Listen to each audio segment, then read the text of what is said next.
నమస్తే, నేను మీ Ashok Kumar. Welcome to our channel. Tirumala Tirupati Devasthanam. అసలు ఈ తిరుమల తిరుపతి దేవస్థానంలో కొత్తగా ఈఓ ఎలక్ట్ అయిన తర్వాత లేదా బిఆర్ నాయుడు గారు చైర్మన్షిప్ తీసుకున్న తర్వాత పదుల సంఖ్యలో కంప్లైంట్ అంటూ రావడం మొదలైంది. అసలు బిఆర్ నాయుడు గారు సమర్థవంతంగా టీటీడీని పరిపాలిస్తున్నారా లేదా, ఈ విషయంపై మనం పూర్తిగా డిస్కస్ చేద్దాం. మనతో పాటు ఇవాళ senior political analyst Bharat Reddy గారు అయితే మనతో పాటు ఉన్నారు. నమస్తే సార్. నమస్తే సార్, తిరుమల తిరుపతి దేవస్థానానికి సంబంధించి బిఆర్ నాయుడు గారు ఎప్పుడైతే చైర్మన్ అయినారో ఎన్నడూ లేని విధంగా, మళ్ళీ చెప్తున్నాను సార్, ఎన్నడూ లేని విధంగా పదుల సంఖ్యలో కంప్లైంట్లు రావడం అంటూ మొదలైంది. నేను అనుకున్నాను సార్, ఒక కంప్లైంట్ వచ్చిన తర్వాత ఒక 15 రోజుల తర్వాత, ఒక 10 రోజుల తర్వాతనో లేదా 1 or 2 months తర్వాత కూడా ఇటువంటి మళ్ళీ రిపీట్ కావు, మరింత ట్రాన్స్పరెంట్గా వీళ్ళు సమర్థవంతంగా పరిపాలిస్తారని నేను అనుకున్నాను సార్. కానీ ఒక 2 రోజులు 3 రోజుల క్రితం మనం చూస్తే అందరూ ఎవరైతే భక్తులు ఉన్నారో, ఇటలీ కావచ్చు, స్పెయిన్ కావచ్చు, ఆస్ట్రియా నుంచి కావచ్చు, లక్షల సంఖ్యలో భక్తులు వస్తూనే ఉంటారు ఈ తిరుమలకు. అయితే వీళ్ళందరూ భయపడే విధంగా మరోసారి కంప్లైంట్ రేజ్ అయింది. ఈ యొక్క క్యూ లైన్లో తోపులాటకు మొదలయ్యి చైర్మన్ డౌన్ ఈఓ డౌన్ అనే విధంగా టీటీడీ పాలక మండలిని ప్రశ్నించే విధంగా భక్తులంటూ అరవడం జరిగింది. అసలు దీంట్లో రాజకీయ కోణం ఉందా, లేక నిజంగానే ఈ యొక్క ఎవరైతే చైర్మన్ ఉన్నారో సమర్థవంతంగా పరిపాలన చేయలేకున్నారా టీటీడీని? ఏదైతే తిరుపతి తిరుమల దేవస్థానానికి సంబంధించి గత కూటమి ప్రభుత్వం అధికారం చేపట్టినప్పటి నుంచి కొన్ని సంఘటనలు జరుగుతూ ఉన్నాయి. ఒక్కో సంఘటనను మనం పరిశీలించినట్టయితే లడ్డు వ్యవహారానికి సంబంధించి ముందుగా అది బయటికి రావడం జరిగింది. కల్తీ లడ్డు తయారీకి సంబంధించి అది బయటికి రావడం జరిగింది. దాని మీద కొంత ఎంక్వైరీ జరిగింది. అది వైసీపీ ప్రభుత్వ హయాంలో జరిగినట్టుగా తేటతెల్లమైంది. దాని మీద ఎంక్వైరీ విచారణ జరుగుతూ ఉంటుంది. ఇక మనం చూసుకున్నట్టయితే గోశాలకు సంబంధించి అంటే ఒక్కొక్కటిగా బయటికి వస్తున్న క్రమంలో ఏదైతే గతంలో టీటీడీ చైర్మన్గా వైసీపీ ప్రభుత్వ హయాంలో అన్య మతస్థుల్ని అక్కడ చైర్మన్గా బాధ్యతలు అప్పగించడం జరిగింది. ఎప్పుడైనా ఒక పవిత్రమైన క్షేత్రానికి సంబంధించి ఎవరైతే మనోభావాలను గౌరవిస్తారో, దేవునిపై భక్తి భావం ఉంటుందో, దేవుని పట్ల భక్తి ప్రపత్తి ఉంటుందో వాళ్ళని మాత్రమే చైర్మన్గా నియమించాల్సిన అవసరం ఉంటుంది. కానీ వైసీపీ హయాంలో అవన్నీ కూడా తుంగలోకి తొక్కడం జరిగింది. ఆ సందర్భంగా చాలామంది అన్య మతస్థులకు సంబంధించిన రిక్రూట్మెంట్ కూడా ఉద్యోగాల్ని కూడా తీసుకోవడం జరిగింది. అప్పుడు కొంత గందరగోళం కూడా జరిగింది. వైసీపీ ప్రభుత్వ హయాంలో తిరుపతి తిరుమల దేవస్థానానికి సంబంధించిన పవిత్రత దెబ్బతిన్నది అనేది కూడా భక్తులు ఆందోళన వ్యక్తం చేసిన సందర్భాన్ని, కానీ భక్తులు బయటకు వచ్చి ఏదో ధర్నాలు చేసిన సందర్భాన్ని మనం చూడలేదు. కానీ లోపల ఆవేదన వ్యక్తం చేయడం జరిగింది. ఇంత పవిత్రమైన క్షేత్రం, ఇంతమంది ఒక తెలుగు రాష్ట్రాలకు సంబంధించిన ప్రజలే కాకుండా మద్రాస్ నుంచి, చెన్నై నుంచి వస్తుంటారు తమిళ భక్తులు, కానీ దేశవ్యాప్తంగా భక్తులు వస్తుంటారు. ఈవెందో మనం తిరుపతి తిరుమల దేవస్థానానికి రావడానికి ప్రథమ పౌరులు ఎవరైతుందో రాష్ట్రపతి సహా అందరూ, కేంద్ర మంత్రులు కానీ ఇతర రాష్ట్రాల ముఖ్యమంత్రులు కూడా అందరూ కూడా విజిట్ చేయడానికి వస్తుంటారు. అంత పవిత్ర క్షేత్రంగా తిరుపతి తిరుమల దేవస్థానాన్ని భావిస్తూ ఉంటారు. దేశవ్యాప్తంగా ఉన్న భక్తులతో పాటు నాయకులు కానీ, మీరు చెప్పినట్టుగా ఇతర దేశాల వాళ్ళు కూడా, ఇతర దేశాల్లో ఉన్న ఎన్ఆర్ఐలు కూడా ఒకవేళ మన దేశానికి రావాలంటే తిరుపతి తిరుమల దేవస్థానంలో ఎప్పుడు మనకు కన్వీనియంట్గా ఉంటుందని చూసుకొని వాళ్ళ షెడ్యూల్ ఫిక్స్ చేస్తుంటారు. ముందుగా అక్కడ బయలుదేరే ముందు ఎన్ఆర్ఐలు తిరుపతి తిరుమల దేవస్థానంలో మనం ఎప్పుడు వెళ్ళి దర్శించుకోవచ్చు, ఎప్పుడు మనకు స్లాట్ బుక్ అయింది దాన్ని చూసుకొని వాళ్ళు ఇక్కడికి షెడ్యూల్ ఫిక్స్ చేసుకుంటారు. వాళ్ళు వచ్చే 1 రోజులైనా 2 నెలలైనా ఉన్న సమయంలో ఖచ్చితంగా తిరుపతి తిరుమల దేవస్థానం వెళ్ళడం అనేది వాళ్ళ షెడ్యూల్లో భాగంగా ఉంటుంది. ఖచ్చితంగా 99% వాళ్ళు దాన్ని అంత పవిత్రమైన క్షేత్రానికి సంబంధించి మనం చూసుకున్నట్టయితే గతంలో జరిగిన అక్రమాలు అనుకోండి, అవినీతి అనుకోండి, అన్యమతస్తులని రిక్రూట్ చేయడం, అన్యమత ప్రచారాన్ని, ఇవన్నీ కూడా బిఆర్ నాయుడు వచ్చిన తర్వాత ఒక్కొక్కటిగా చెక్ పెట్టడం జరిగింది. తిరుపతి తిరుమల దేవస్థానానికి సంబంధించి కూటమి ప్రభుత్వం చంద్రబాబు నాయుడు గారు చాలా రోజుల వరకు దాన్ని పెండింగ్ పెట్టడం జరిగింది. దాన్ని చైర్మన్ ఇవ్వడానికి అంటే సమర్థవంతంగా ఉండాలి, విమర్శలను ఎదుర్కోవాలి. గత ప్రభుత్వంలో మనం చూస్తున్నాం అధికార వ్యవస్థ ఇప్పటికి కూడా సమూలంగా మార్పులు చెందలేదు. ఇప్పటికి కూడా ఇంత పరిపాలన అనుభవం ఉన్న చంద్రబాబు నాయుడునే గతంలో పనిచేసిన అధికారులు కొంత ఇబ్బందులకు గురి చేస్తున్నారు. అంటే 20 ఏళ్ల పరిపాలన అనుభవం ఉన్న చంద్రబాబు నాయుడుని ఇబ్బందులకు గురి చేస్తున్నారంటే చైర్మన్ ఎన్ని ఇబ్బందులకు గురి చేస్తారనేది మనం ఆలోచించవచ్చు.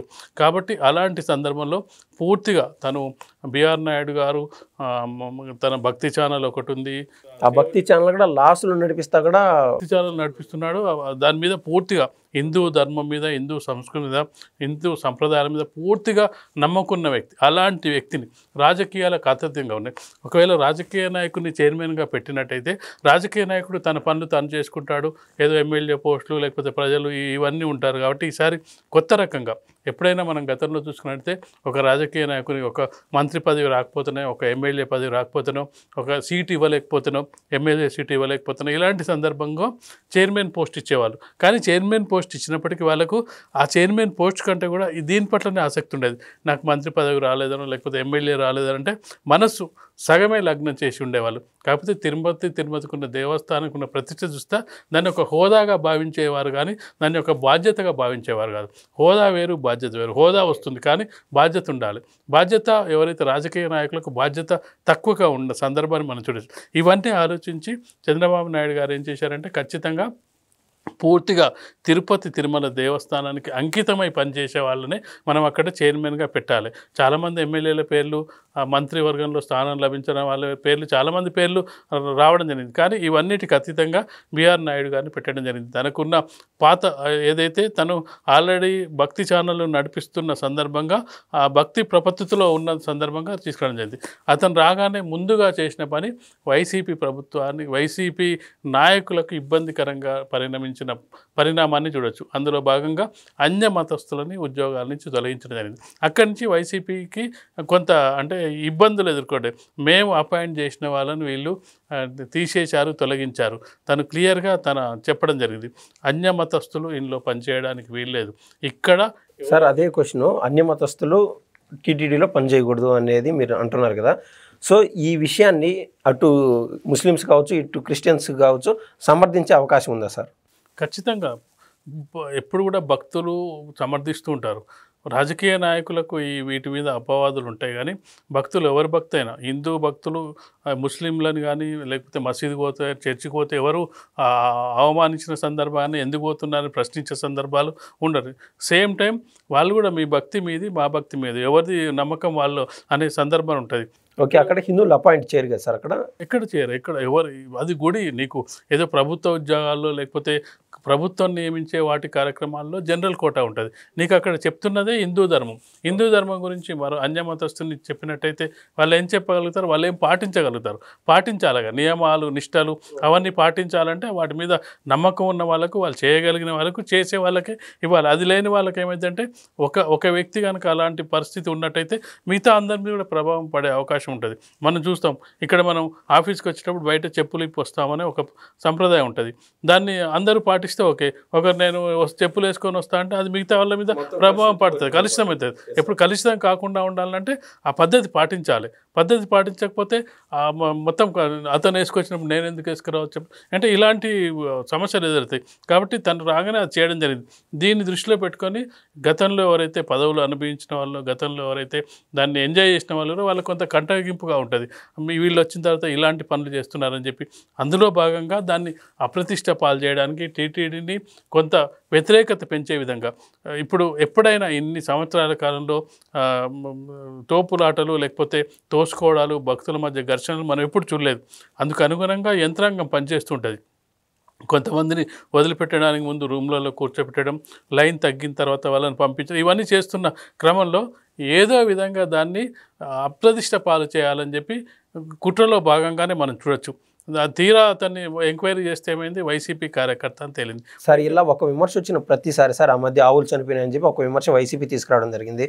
తర్వాత ఛాలెంజ్ చేసి ఇక్కడికి వచ్చి చెక్ చేద్దామని చెప్పి టీడీపీ వాళ్ళు, టీటీడీ ఒక పాలక మండలి అందరూ పిలిచాం కూడా వైసీపీ వాళ్ళు అక్కడ వెళ్లకుండా డ్రామా చేశారు. అంటే ముందు ఒక బురద పూయడము, మళ్ళీ వెనక జారుకోవడం. అదే క్రమంలో సార్ ఇది విషయం ఏదైతే మనం మాట్లాడుతున్నామో, మొన్న టీటీడీ డౌన్ లేకుండా ఉంటే BR Naidu down, EO down చెప్పిన వ్యవహారంలో మాజీ మంత్రి అయినటువంటి కురసాల కన్నబాబు గారు ముఖ్య అనుచరుడు ఈ వ్యవహారం మొత్తం నడిపించడం అనేది మనం చూస్తున్నాం సార్. అసలు వైసీపీ వారు ఇప్పటికైనా మారే ఛాన్స్ ఉందా సార్? వాళ్ళు చేసిన ప్రతి తప్పు బయటపడుతుంది మన కళ్ళ ముందు. వాళ్ళు ఏమనుకుంటున్నారంటే ఏదో ఒకటి చేసి గందరగోళం సృష్టించాలనేది ఇది. నేను డౌన్ అంటే ఇంకో 10 మంది భక్తులు డౌన్ అంటారు. తిరుపతిలో ఇంత గందరగోళం ఉందని చెప్పి కూటమి ప్రభుత్వ వైఫల్యం, టీటీడీ వైఫల్యం అని చెప్పి ప్రయత్నించారు. ప్రతిసారి వాళ్ళకి ఎదురు దెబ్బలు తగులుతున్నప్పటికీ ప్రయత్నాలు మానుకోవడం లేదు. అనుకోకుండా మరొక ప్రయత్నం చేస్తున్నారు. ఈ ప్రయత్నాలు ఎన్ని చేసినా భక్తులు పెద్దగా పట్టించుకునే అవకాశం లేదు. భక్తులు ఖచ్చితంగా కూడా అక్కడికి చాలా అంటే క్రమశిక్షణతోనే వెళ్తుంటారు. క్రమశిక్షణతో ఇన్ని లక్షల భక్తులు వెళ్తున్నప్పుడు ఇన్ని లక్షల భక్తులు ఎప్పుడైనా ఎలాంటి సంగతి మనం చూస్తుంటాం.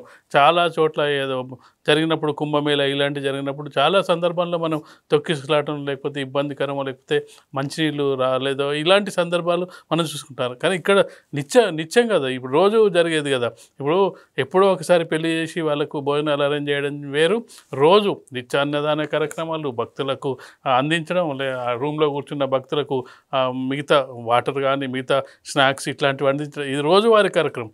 ఒక్కరోజు చేస్తేనే మనం దాన్ని అలసిపోతుంటాం, ఒక్కరోజుకే దాన్ని ఇంత భారం అనుకుంటాం.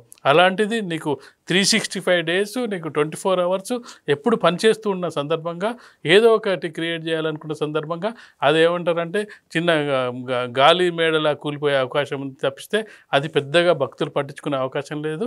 వాళ్ళు ఇక మానుకుంటే బెటర్, ఇలాంటివి చేయకుండా మానుకుంటే. ఇలాంటిది ఒక విమర్శ సార్, 2019 ఎలక్షన్స్ ముందు జగన్మోహన్ రెడ్డి గారు సీఎం కాక మునుపు ఎలక్షన్ ప్రచారంలో ముఖ్యంగా పింక్ డైమండ్ మిస్ అయిపోయింది తిరుమలలో అని చెప్తా ఉన్నారు. అసలు ఆ పింక్ డైమండ్ వ్యవహారం గత 5 ఏళ్ళలో ఎవరన్నా వెలికి తీసే ప్రయత్నం చేశారా సార్? వాళ్ళు అధికారంలోకి వచ్చిన 5 ఏళ్ల కాలంలో చేయాల్సి ఉండేగా.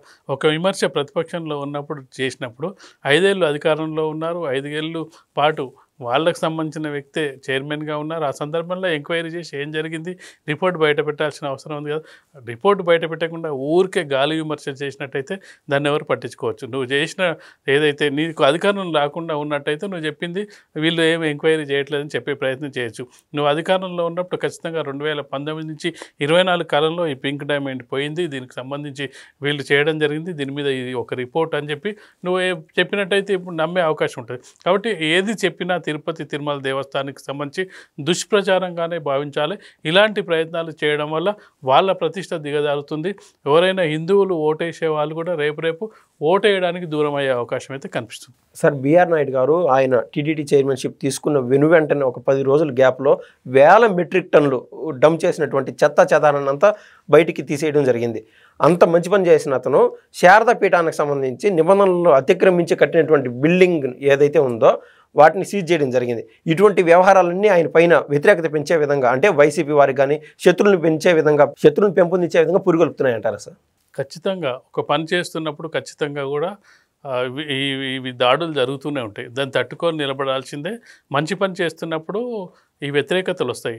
ఖచ్చితంగా గతంలో పనిచేసిన వాళ్ళు ఈ విధంగా ఏదైతే జరిగిందో జరగకుండా మంచి పేరు రాకుండా ఉండడానికి ఖచ్చితంగా ఆ గతంలో పనిచేసిన వాళ్ళు ప్రయత్నిస్తూ ఉంటారు. కానీ ఎవరైనా తన పని తను చేసుకుంటూ మంచి పనులు చేసుకుంటూ వెళ్ళినట్టయితే ఇప్పటివరకు బిఆర్ నాయుడు ఈ పని తప్పు చేసినామని చెప్పి ఎవరు కూడా వేలెత్తి చూపలేదు. కాబట్టి తను కరెక్ట్గానే చేస్తున్నట్టుగా ప్రభుత్వం భావిస్తుంది. ఒకవేళ ప్రభుత్వం కనుక ఆ విధంగా బిఆర్ నాయుడు సరిగా పాలక మండలిని సమర్థవంతంగా నడపలేకపోతున్నాడంటే వెంటనే ప్రభుత్వం కూడా చర్యలు తీసుకునే అవకాశం ఉంటుంది, ఖచ్చితంగా మార్చే అవకాశం ఉంటుంది. ప్రభుత్వం ఖచ్చితంగా కూడా మంచిగా పనిచేసే వ్యక్తుల్ని, సరిగా పనిచేసే వ్యక్తుల్ని, గతంలో చేసిన అక్రమాలు ఇవన్నీ కూడా చెత్త అలాగే ఉంచినట్టయితే ఆ పాలక మండలికి ఈ పాలక మండలికి తేడా ఏముంటుంది?